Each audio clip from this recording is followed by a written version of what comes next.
Shalom, Israel. Want to give all praise, honor, and glory to Yahawah, Bahasham, Yahawashi, Bahasham, Rakah, Quadash. Double honors to the apostles and elders and bishops at Great Millstone. And peace and salutations and peace and mercy to the hopeful elect. Shalom. Back with another lesson. This will be straight to the point. But, as the scripture says in Ecclesiastes, that there's a time for everything, a time to be born, a time to die, a time to love, a time to hate, a time for peace, and a time for war. We are in the time of war, and war is coming on all levels. War is coming worldwide. You have the biological war, the pestilence, the diseases that are going to increase. You got civil war that's coming. And then you have World War III, the War of Armageddon. And this is what we're seeing in the earth. And we are in Revelation, the 6th chapter. But I'm going to play this quick clip from off the news. And it's telling you, man, here in the U.S., war is being prepared. War is being prepared. Hi, I'm Steve Clemens, and I have a question. Why is President Trump deploying U.S. troops to U.S. cities? Let's get to the bottom line.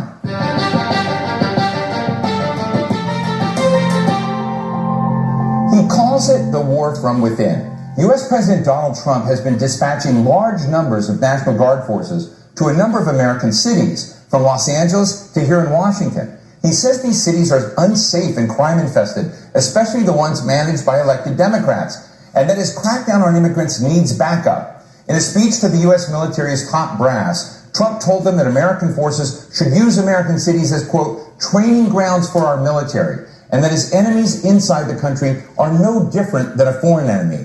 His critics argue that this is not what U.S. troops are for, and his actions are a straight-up power play against his political opponents meant to quash dissent, not to fight crime in a meaningful way.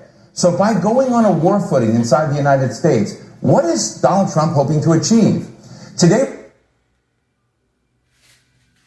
See? And this is the agenda, because Esau has an agenda that he's trying to fulfill, and we know that Mark, which is spoken about in Revelation, the 13th chapter, to implement that sea hip. This is what this is all about, to totally take full control. And this is why you have to prepare your mind for action, because the Lord told you all these things must come to pass. And through much tribulation, we must enter the kingdom. There's no way through this except through the Lord. Let me. I got a couple scriptures and I'm gonna close out. Call halal, Yahawah, Bahasham, Yahawashi. This is just a quick hit. Because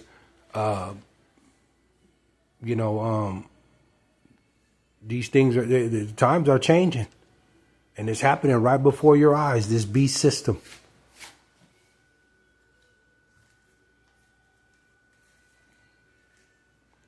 And this is Daniel. This is Daniel 7:23. Daniel 7:23, and it reads. It says, thus he said, the fourth beast shall be the fourth kingdom upon earth, which shall be diverse from all kingdoms. See, and shall devour the whole earth, and shall tread it down and break it in pieces.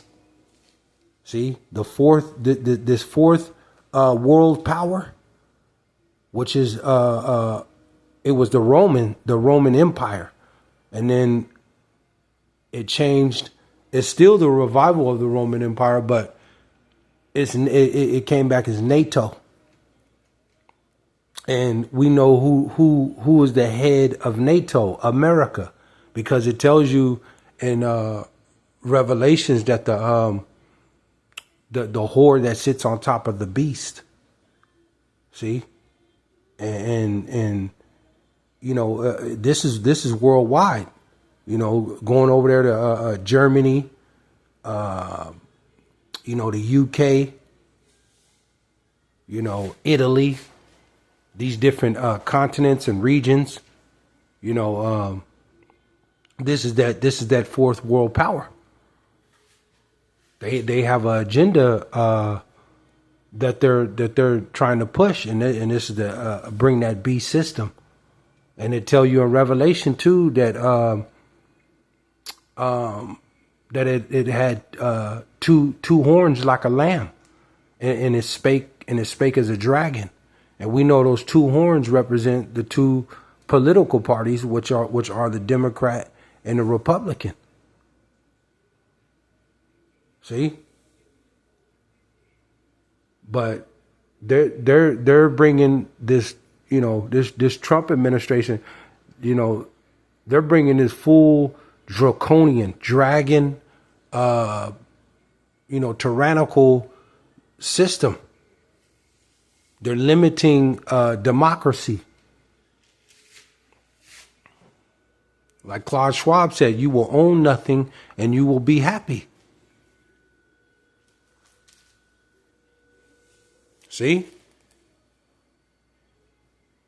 And the changes of these policies, you know, they're going to destroy the economy to bring forth that mark. We see the job layoffs, you know, the inflation, the tariffs. This is all a part of E's plan. You know, the changing of the economy, you know, technology, innovation, you know, national security.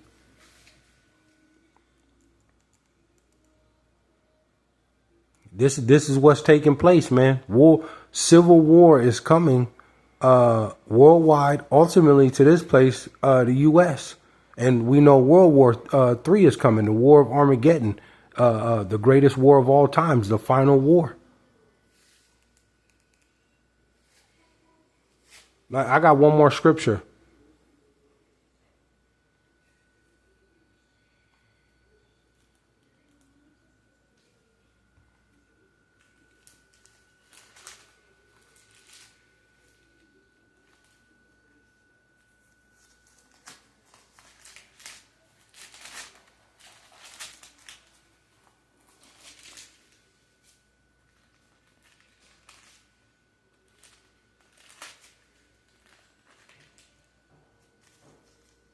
Salakia.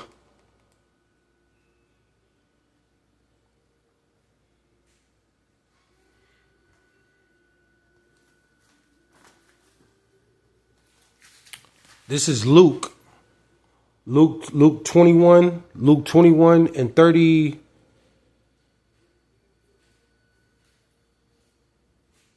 Luke 21 and 34, and it reads, it says, and take heed to yourselves. Take heed. You should be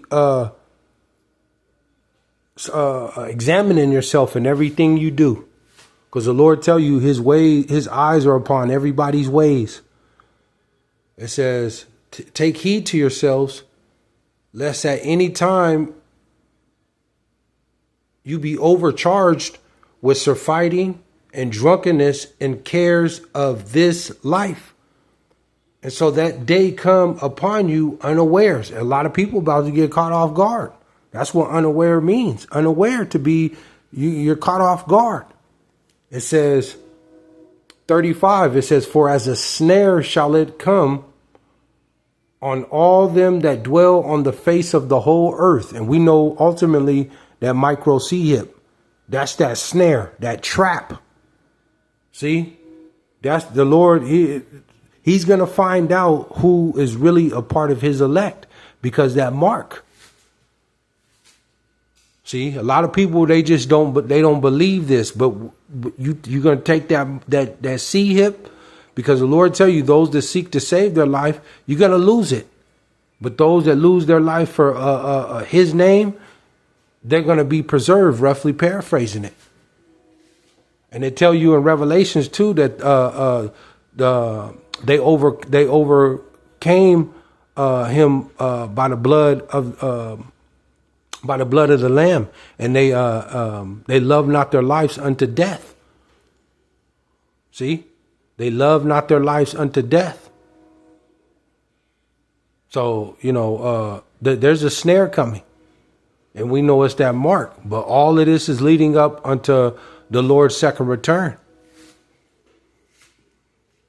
A snare, a trap.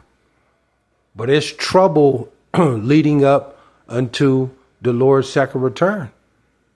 We're in the beginning stages of Jacob's trouble. Or right along with that, coming in after that is that mark. And we know once they make that RFID, that micro C hit mandatory, where no man can buy or sell, then World War III is coming. All out war. All out war. And if you take that mark, you're going to be destroyed. But war is inevitable, man. And they tell you, what is that? Exodus, the 15th chapter, that the Lord is a man of war, and Yahawah, Bahasham, Yahawashi is his name.